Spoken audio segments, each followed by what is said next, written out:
안녕하셨습니까? 우리의 삶의 이유가 우리 예수 그리스도로 인해서 정말 감사와 찬양의 삶이 되기를 바랍니다. 우리 귀한 찬미 찬양대 감사를 드립니다. 또 이 시간 특별히 우리 사랑하는 가족을 잃은 우리 원옥순 집사님, 또 유가족, 또 우리 최승관 장로님 가족들, 주님께서 특별한 이 안식일에 위로하심이 함께하기를 바랍니다. 예레미야 10장 23절에 있는 말씀을 읽겠습니다. 예레미야 10장 23절입니다. 구약 1068쪽에 있는 말씀입니다. 예레미야 10장 23절입니다. 예레미야 10장 23절 여호와여 내가 알거니와 인생의 길이 자기에게 있지 아니하니 걸음을 지도함이 걷는 자에게 있지 아니하니이다. 이 킹제임스 버전에는 이 말씀을 오 주여 인생의 길이 그 사람 안에 있지 아니함을 내가 아나이다. 그의 걸음을 인도하는 것이 그 걷는 사람 안에 있지 아니하니이다 라고 이렇게 말씀을 하고 있습니다. 오늘 이 본문의 말씀을 보게 되면은 모든 사람들의 인생길이 우리의 인생의 걸음을 우리가 걸어가고 있는 이 우리의 인생길이 우리의 걸음이 그 사람이 직접 지도하고 걸어가는 것이 아니라고 말씀합니다. 이게 무슨 말씀일까요? 오늘 우리는 저마다의 인생길, 다시 말해서 하나님께서 우리에게 주신 매일의 그 시간들을 우리가 사용하면서 우리 각자가 우리의 인생길을 가고 있는 사람들이 우리가 그러면 누구의 지도를 받고 가고 있는 것일까? 성경에는 이 길에 대한 말씀들이 참 많이 있습니다. 예수님께서도 길에 대해서 말씀하셨습니다. 좁은 길과 넓은 길에 대해서 말씀하셨습니다. 예수님 자신이 길이라고 말씀하셨습니다. 오늘 이 말씀은 특별히 이 말씀을 기록한 선지자 예레미야도 이 길에 대해서 예레미야에서 참 많이 언급을 하고 있는데 예레미야 2장 18절에 보시게 되면은 애굽의 길과 아수르의 길을 언급합니다. 이 말씀은 그 앞절을 보시게 되면은 하나님께서 이스라엘 백성들을 하나님께서 준비하신 그 길로 인도하시려고 하는데 이 하나님의 백성들이 하나님께서 준비하신 길을 떠나서 애굽과 아수르와 이 동맹을 맺고 있는 모습을 말합니다. 한마디로 하나님이 아니라 이 세상의 힘과 능력으로 그들이 위기에서 벗어나려고 하는 그 모습을 지금 말씀하고 있습니다. 예레미야 6장 16절에는 너희 길에서 서서 보면 옛적 길, 곧 선한 길이 어디 있는가 보라고 말씀하십니다. 그렇다면 옛적 길이 다 선한 길인가? 그렇지는 않습니다. 그렇다면은 이 과거의 시간을 돌아볼 때 옛적의 선한 길이 어떤 길을 말씀하는가? 교훈을 배워야 할 그 길이 무엇일까? 또 예레미야 10장 2절에는 열방의 길을 배우지 말라고 말씀하시면서 왜냐하면 그러한 길들은 악한 자의 길이고 그 다음에 어그러진 길이라고 예레미야 12장과 14장에서 말씀합니다. 그렇게 예레미야는 하나님께서 우리에게 주신 자신에게 주신 매일의 시간을 사용하고 있는 백성들에게 지금 여러분들의 그 선택과 결정을 누가 지금 지도하고 있는지 깊이 살펴보라고 말씀을 하고 있습니다. 성경에서 하나님의 백성들의 그 인생의 길을 간다고 말할 때 그것은 분명히 자신들 앞에 우리 앞에 있는 여러 가지 문제들과 여러 가지 상황들 속에서 하나님의 백성들이 어떤 동기와 목적을 가지고 어떤 선택과 결정을 하는가에 따라서 그 길이 선한 길이 될 수도 있고 반대로 악한 길이 어그러진 길이 될 수 있음을 말씀하고 있습니다. 오늘 우리도 우리에게 주어진 매일이라는 이 매일의 시간 속에서 우리가 어떤 동기와 목적을 가지고 매 순간들을 선택하며 결정하며 살아가고 있는데 정말 그렇게 우리가 선택하고 살아가는 우리의 그 신앙의 길이 사실 주의 오심을 위해서 예비하고 준비되는 우리가 좁은 길을 갈 수도 있고 반대로 하나님께서 원하지 않는 넓은 길을 우리가 가게 될 수 있습니다. 그렇게 우리는 모두는 우리가 저마다의 동기와 이유와 목적들을 가지고 우리는 우리 자신이 직접 우리가 가정과 우리의 삶의 그 일터와 우리 교회에서 우리가 어떤 결정과 선택을 하며 우리 자신의 그 인생의 걸음을 우리가 지도해 가고 있다고 우리가 그렇게 생각합니다. 그런데 오늘 예레미야 10장 23절의 그 본문의 말씀을 보게 되면은 그것이 아니라는 것입니다. 예레미야가 이 중요한 사실을 깨닫고 나서 예레미야 10장 23절에 인생의 길이 그리고 그 걸음을 인도하는 것이 그 사람 안에 있지 않다고 분명히 말씀하고 있습니다. 우리가 선택하고 결정하면서 인생의 길을 직접 지도하며 가고 있는 것 같은데 아니라는 것입니다.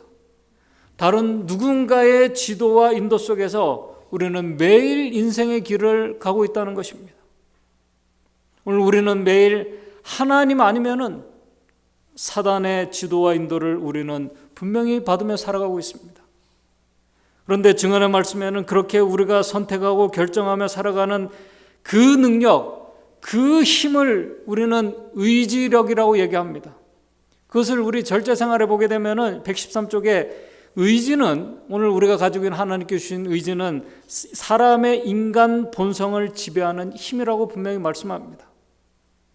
오늘 이 시간 저는 하나님께서 우리의 본성을 지배하는 힘이 되는 이 의지력을 우리가 어떻게 사용하는 것이 하나님의 인도하심을 받는 그런 길인지, 아니면 의지력을 잘못 사용한 한 사람 사울왕과 또 바르게 사용한 예레미야 삶의 모습을 잠깐 짧게 비교하면서 오늘 우리가 교훈을 좀 생각해 보고자 합니다. 제가 앞에서도 언급한 것처럼 오늘 우리는 매일 하나님께서 우리 각자에게 주신 그 의지력을 가지고 오늘 저와 여러분들이 처한 저마다의 그 상황과 문제들 앞에서 다양한 감정들을, 또 그 감정들과 함께 오늘 우리는 나름대로 있는 곳에서 최선의 선택과 결정들을 하며 우리는 인생의 시간들을 보내고 인생의 길을 가고 있습니다. 만약 심각한 질병이 계신 분들이 있다면, 심각한 질병에 걸린 분은 치료하는 방법을 어떤 선택을 어떻게 선택하는가에 따라서 정말 생사가 달라지는 그런 일들이 벌어지게 됩니다. 아주 중요합니다. 또 그런 결정을 하는 데 있어서 우리가 들게 되는 다양한 감정들이 우리의 의지력에 영향을 계속 주고 있습니다. 또 어떤 분들은 사람들과의 관계가 또 가치가 다름으로 인해서 오는 마음의 불편함과 또 그런 감정들을, 또 우울하고 어두운 감정들을 스트레스를 받으면서 나름대로 최선의 결정을 하려고 합니다. 그때 우리는 잘 압니다. 우리는 그럴 때 우리는 우리 의지를 긍정적인 생각을 하고 또 그런 긍정적인 것을 우리가 감정을 선택하면 우리가 되는 것, 그렇게 노력하려고 우리가 합니다. 그리고 거기에 대해서 잘 알고 있습니다. 절망적일 때 우리가 희망과 소망을 생각하고 선택하는 것 잘 알고 노력합니다. 자신이 선택하고 결정하려고 그렇게 노력을 합니다. 그러나 오늘 본문의 말씀에 비추어 보면은 그렇지 않다는 것입니다. 그렇지 않다는 거예요.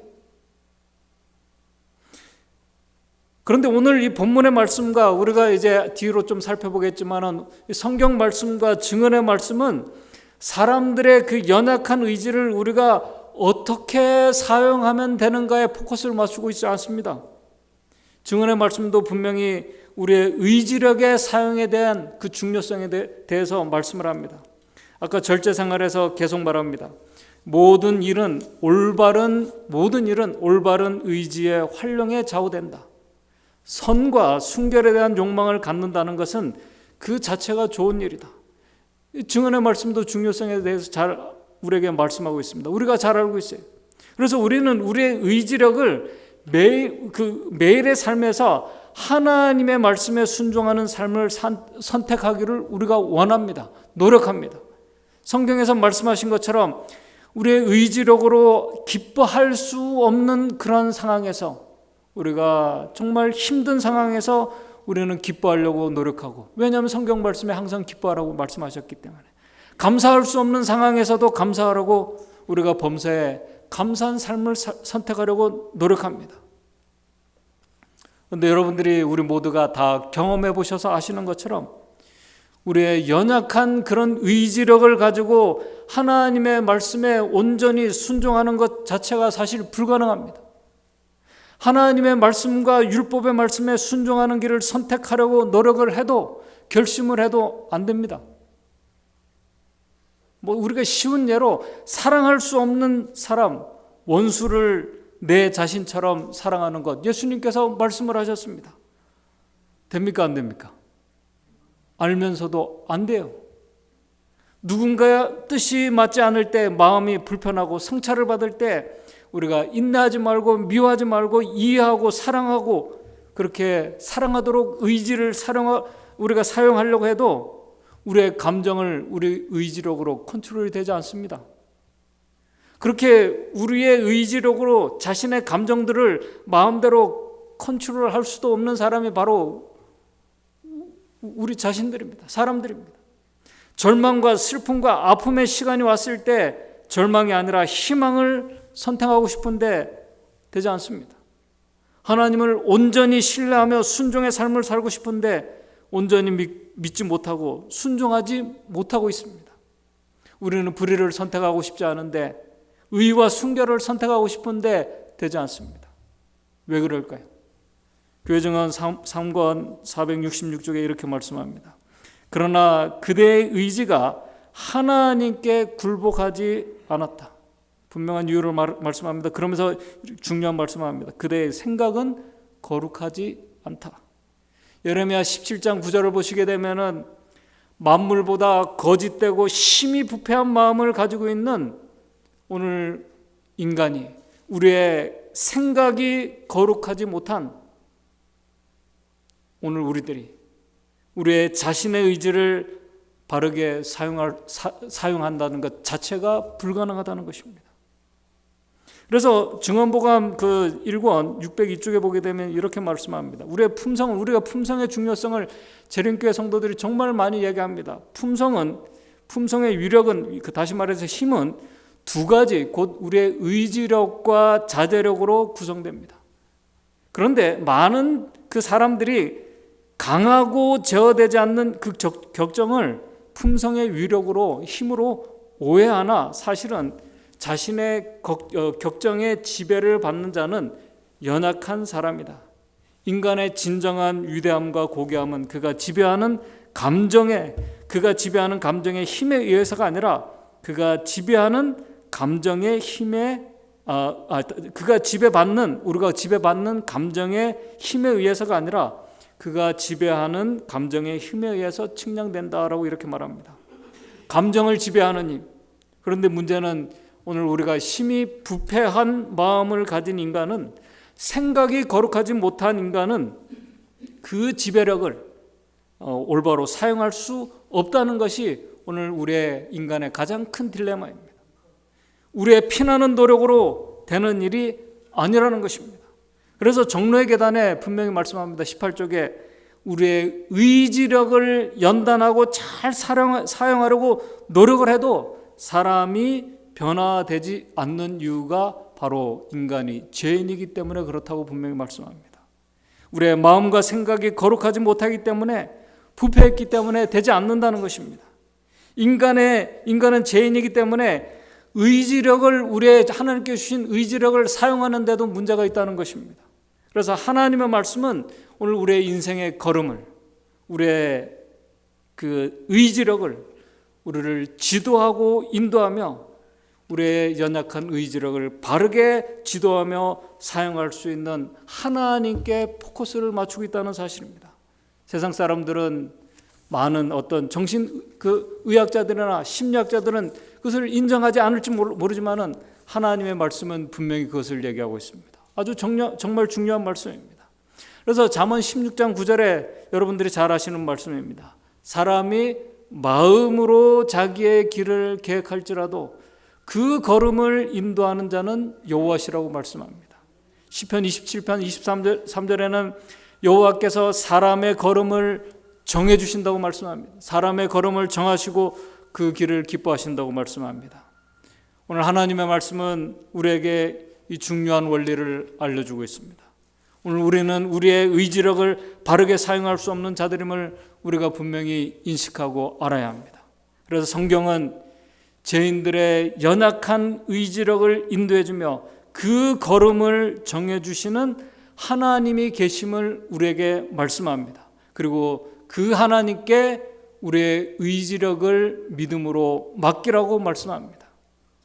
잠언 3장 6절에서 그렇기 때문에 먼저 우리는 너는 범사에, 우리는 매사에 그를, 하나님을 인정하라. 그러면 내 길을 지도해 주실 것이라고 말씀하고 있습니다. 절제생활에 계속해서 이렇게 말합니다. 아주 중요한 말씀을 합니다. 그대가 할 일은, 오늘 저와 여러분들이 매 순간순간 우리가 기도하며 해야 할 일은 그대의 의지를 그리스도 편에 고정시키는 것이다. 우리의 의지를, 이게 정말 우리가 이 믿음의 어떤 경건의 연습이 필요합니다. 우리의 의지를 그리스도 편에 고정시키는 것이다.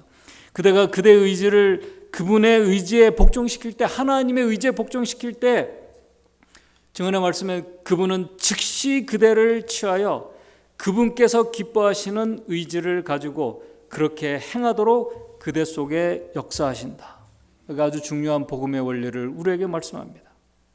우리의 의지를 우리가 믿는 하나님께 굴복하고 복종시킬 때, 그 편에 우리가 고정시킬 때, 하나님께서는 즉시 그대를 취하여 그분께서 기뻐하시는 의지를 가지고 그렇게 행하도록 그대 속에 역사하실 것이라고 말씀합니다. 그때 증언의 말씀은 그대의 본성은, 우리의 죄된 본성이 그때의 성령의 지배하에 들어가게 된다고 말합니다.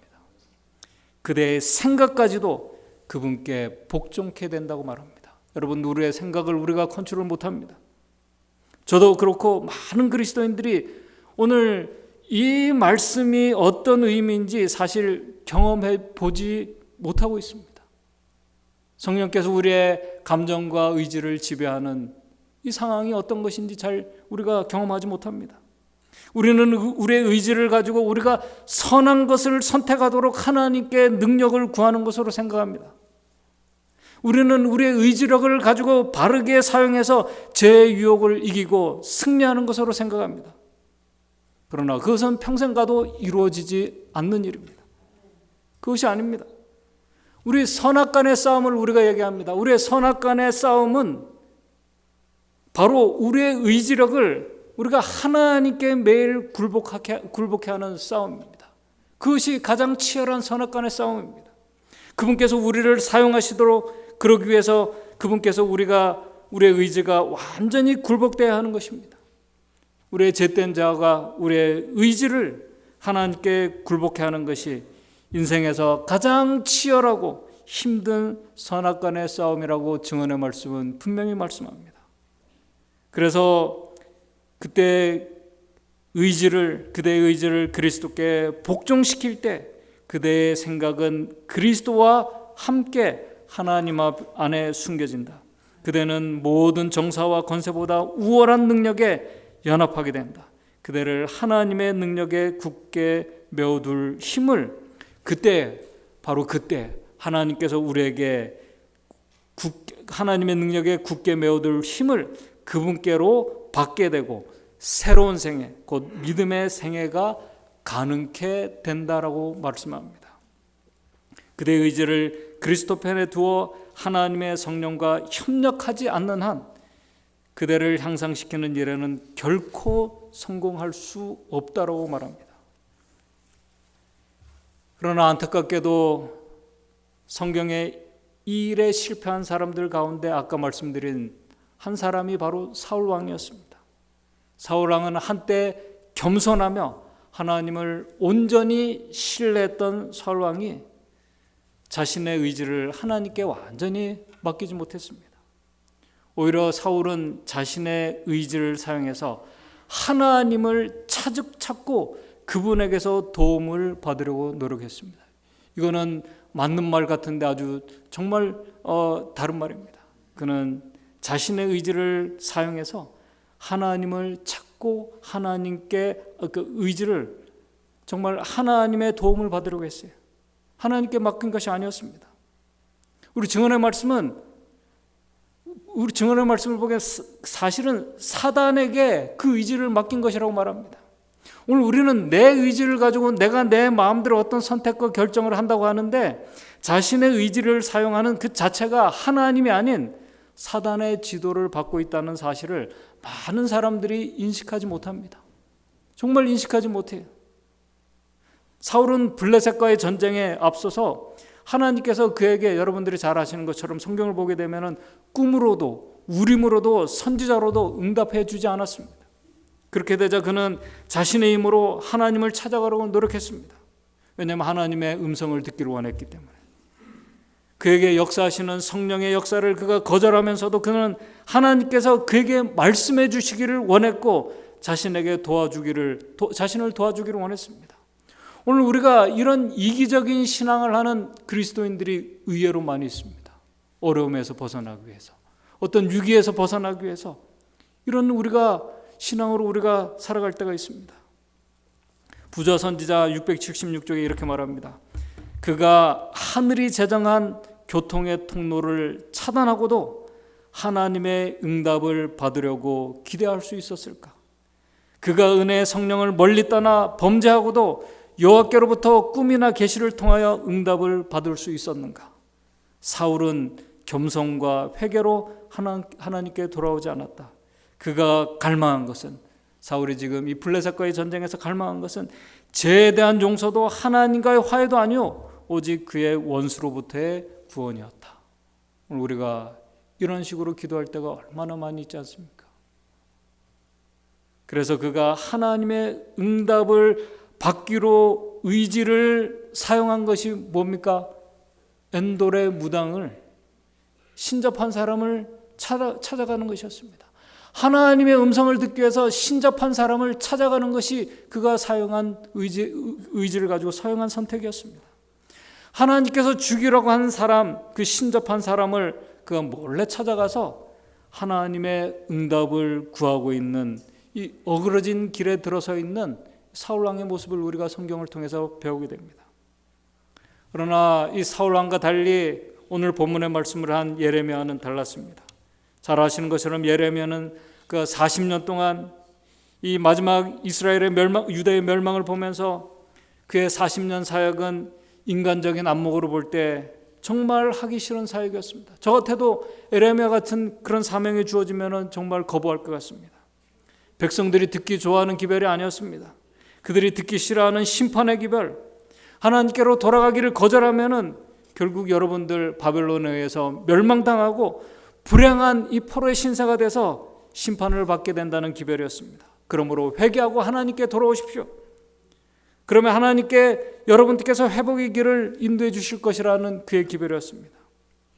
그러나 하나님께 의지를 굴복하지 않는 자들에게 그런 기별들은 듣기 싫은 기별이었습니다.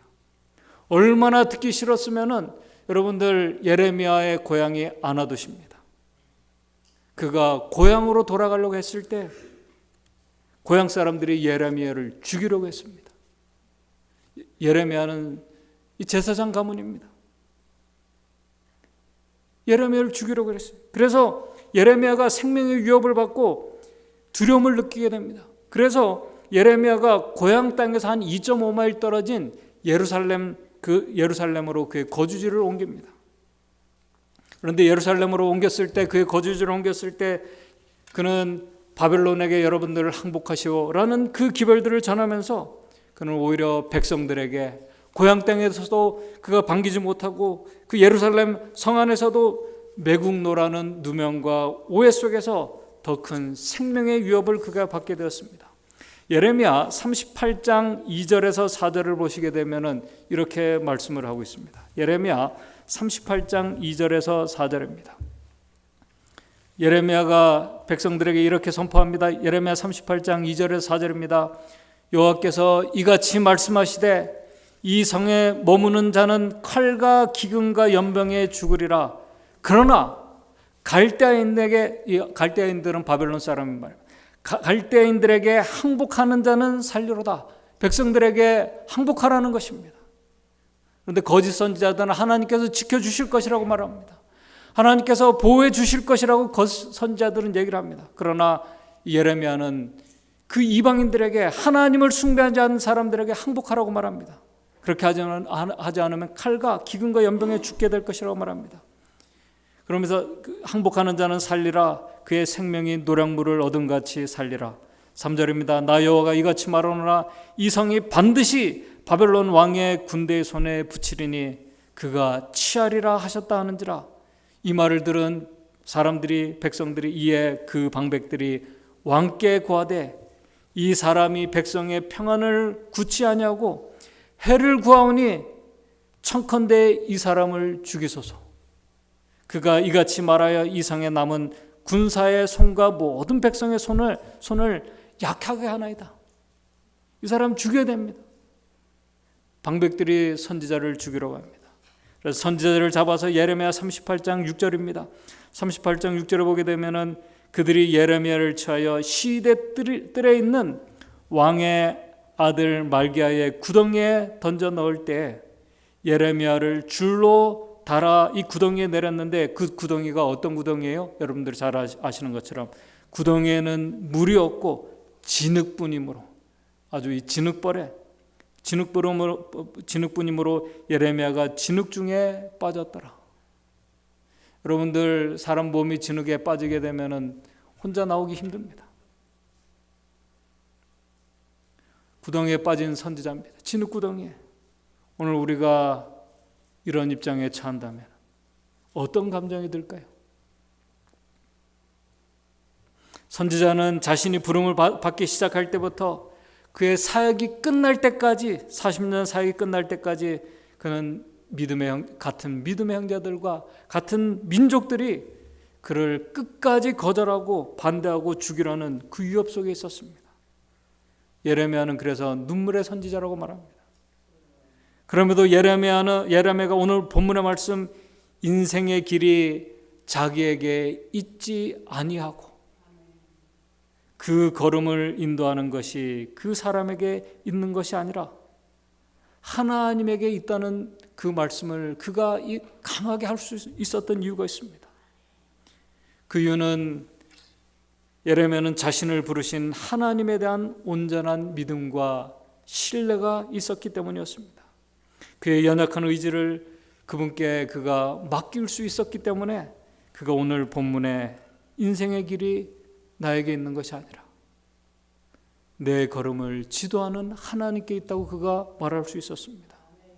오늘 우리가 정말 이러한 믿음으로 우리의 의지를 하나님께 맡길 수 있다면, 우리가 하나님께 대한 그런 확신과 믿음이 있다면 우리의 인생길에서 때로는 오늘 참 사랑하는 가족들을 우리가 잃어버리고 그 당사자가 되면은 그걸 누가 어떻게 말을 할 수 있겠습니까? 우리가 아무도 말하지 못합니다. 그러나 우리가 믿음으로 그렇게 된다면, 믿음으로 우리의 의지를 정말 맡긴다면, 생명까지 맡긴다면 하나님께서 지도하시는 그분의 선하신 계획과 지도하심 속에서 우리의 생명까지 잠들게 하셨음을 우리가 고백할 수 있다는 사실입니다.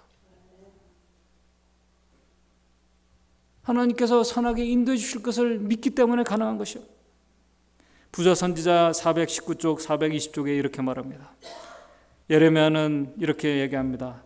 예레미야의 성격이 이렇습니다. 수줍어하고 겁이 많은 성격을 타고난 예레미야는 계속적으로 뉘우치지 않는 자기 민족을 볼 필요가 없는, 계속 거절하는 성격도 아주 소극적입니다. 겁이 많은 사람입니다. 수줍어하는 사람입니다. 자기 민족을 볼 필요가 없는 평화롭고 조용한 은퇴 생활을 그가 갈망했던 사람입니다. 그럼에도 그는 모든 절망적인 그 상황에서 그의 의지를 하나님께서 지도해 주실 수 있도록 맡길 수 있었던 이유를 예레미야 15장 20절 21절에 이렇게 말씀하고 있습니다. 15장 20절 21절에 이렇게 말씀합니다. 여기서 예레미야는 하나님께서 그에게 주신 약속을 그가 계속 붙잡고 갔음을 나중에 증언의 말씀에도 기록합니다. 내가 너로 이 백성 앞에 견고한 노성벽이 되게 하려니 그들이 너를 칠지라도, 너를 죽이려고 할지라도 이기지 못할 것은 내가 저와 함께하여 너를 구하여 건짐이니라. 여호와의 말이니라. 21절입니다. 내가 너를 악한 자의 손에서 건지며 무서운 자의 손에서 구속하리라. 선지자는 이 말씀을 온전히 신뢰했습니다. 그의 의지와 생명력을 완전히 맡겼습니다. 그렇기 때문에 예레미야가 오늘 본문의 말씀을 고백할 수 있었던 것입니다.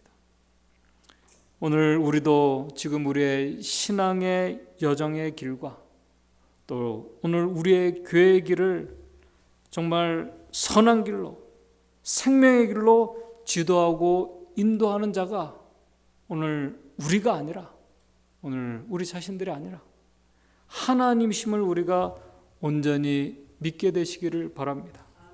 우리가 아무리 절망적인 상황에서도 이 예레미야와 또 사울이 처한 그런 진퇴양난의 그런 상황에 우리가 처한다 할지라도 그 모든 상황을 정리하시고 이끌어 가실 수 있는 하나님께 오늘 우리의 생명과 우리의 의지를 온전히 맡기고 온전한 굴복을 할 수 있는 힘을 달라고 기도하는 자들이 저와 여러분들이 되길 바랍니다.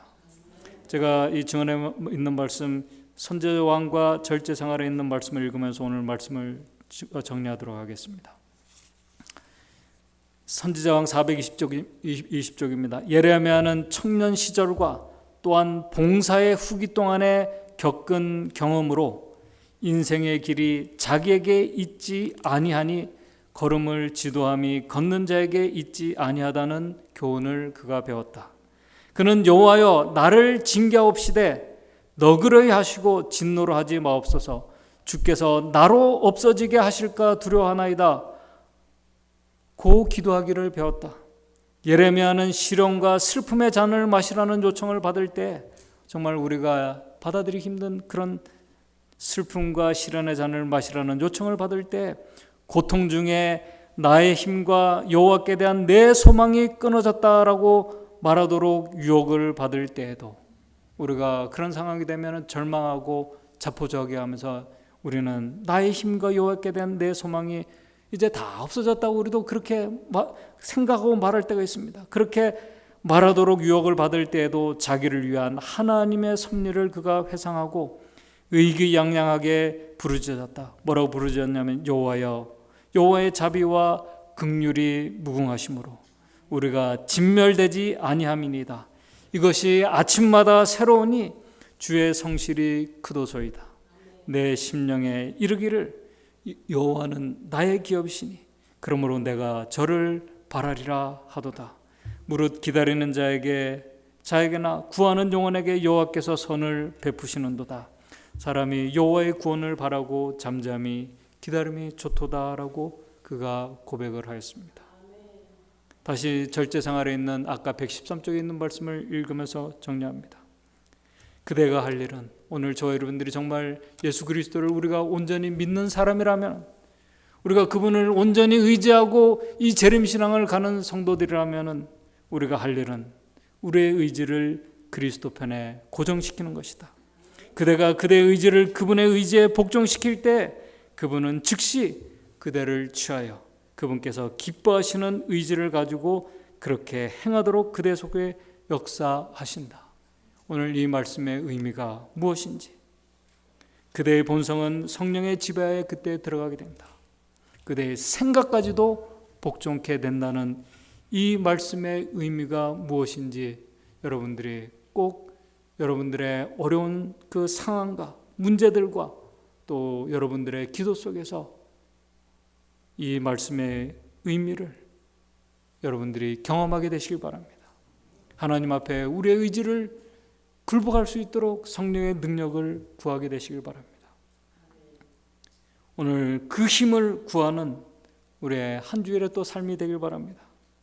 우리의 인생길이 예레미야와 같이 또 사울과 같이 아무리 절망적이고 힘든 재림 신앙의 여정이 된다 할지라도 결코 실수하지 않으시고 그분을 의지하는 자를 끝까지 책임져 주시는 그 하나님께 우리의 생명과 또 우리의 모든 것을 맡기고 우리에게 힘과 능력을 주시기를 기도하게 되시길 바랍니다.